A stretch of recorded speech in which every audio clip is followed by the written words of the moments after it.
Samsung has extended the screen replacement policy for its phones, mainly the S21 and the S22 series. I'm not sure about other flagships or other phones.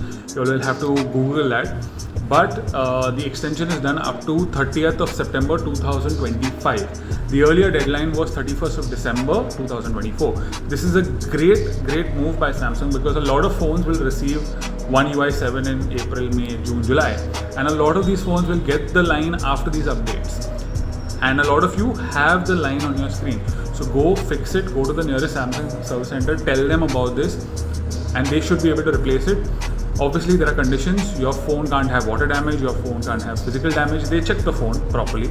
You need to have the original purchase bill. So if it's a second-hand phone, you're out of luck. And you need to pay the labor fees, which is about 500 to 600 rupees. That's all for this video. I will see you in the next one. If you have any questions about this replacement policy, I have videos on my channel. You can check it out or leave a comment and I will definitely reply to your comment. I'll see you in the next one.